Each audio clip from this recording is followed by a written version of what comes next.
Alright, hello, and welcome back to our second video in Unit 2, Area of Study 2, Equity and Efficiency for VCE Economics.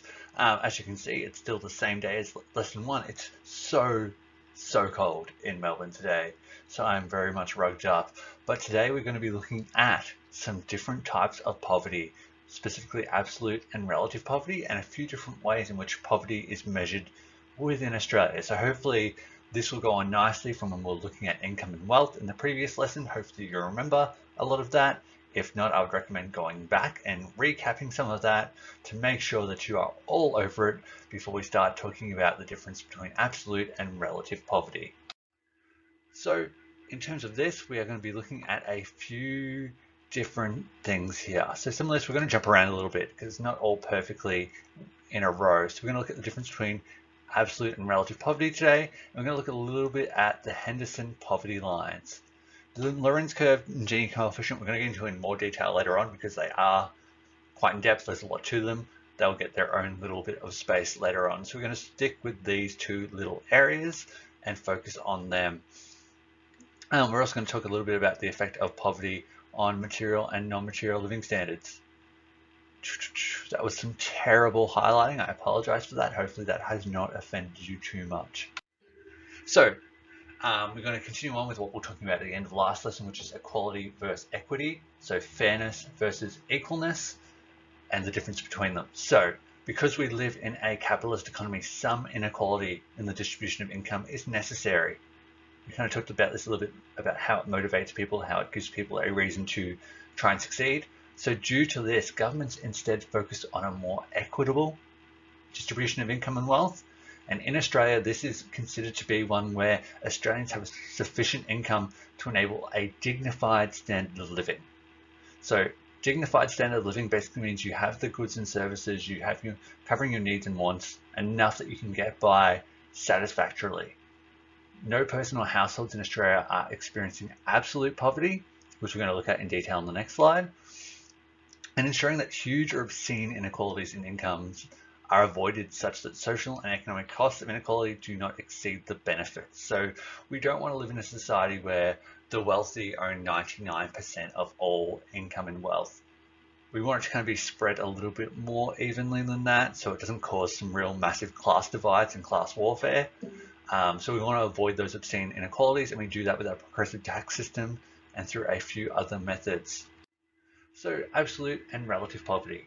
Absolute poverty refers to people living in a situation where they don't have the sufficient income to purchase the basic goods and services they need to survive. So their living standards are severely affected by this because they might not be able to afford shelter, they might not be able to afford clothing, they might not be able to afford just the food they need to remain nourished. And that creates some real issues. Then we have relative poverty, which refers to households that have a low level of income compared to a generally agreed upon standard, which is going to be the generally agreed upon standard is going to be the Henderson poverty line, and we're going to look at that a little bit more later on. So absolute poverty is you are far in a terrible situation where you don't have the income you need to satisfy the basic goods and services you need, whereas relative is that you're just below a generally agreed upon standard that would maximize your living standards or give you a good standard of living. So how we measure poverty rates in Australia. So in the 1960s, Professor Ronald Henderson developed a controversial measure called the poverty line. And this is set at the amount of money required by different size income units each week to sustain an austere or basic standard of living, purchase essential food, shelter, and clothing. So Ronald Henderson made this poverty line. Anything below it means you are in poverty, and anything above it means you are not in poverty. And this image in the background is from an example of someone who was in poverty in The Simpsons, where, but then he sued the makers of Itchy and Scratchy and got so much money that he was no longer in poverty and bought a solid gold house. And then so from poverty, we look at the effects of poverty on our living standards. So the non-material impacts of poverty can be massive. So this can include helplessness, despair, mental illnesses. We see that in lower income households, where there is poverty, mental health is not good.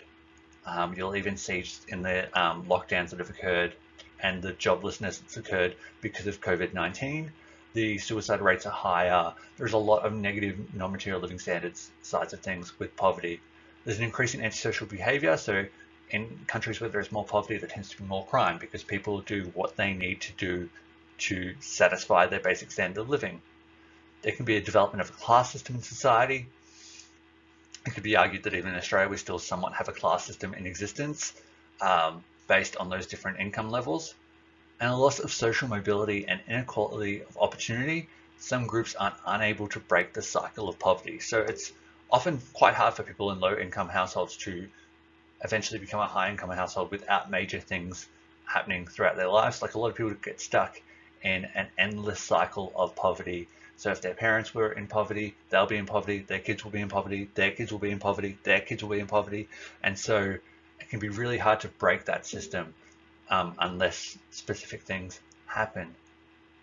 And that's basically it for the difference between relative and absolute poverty.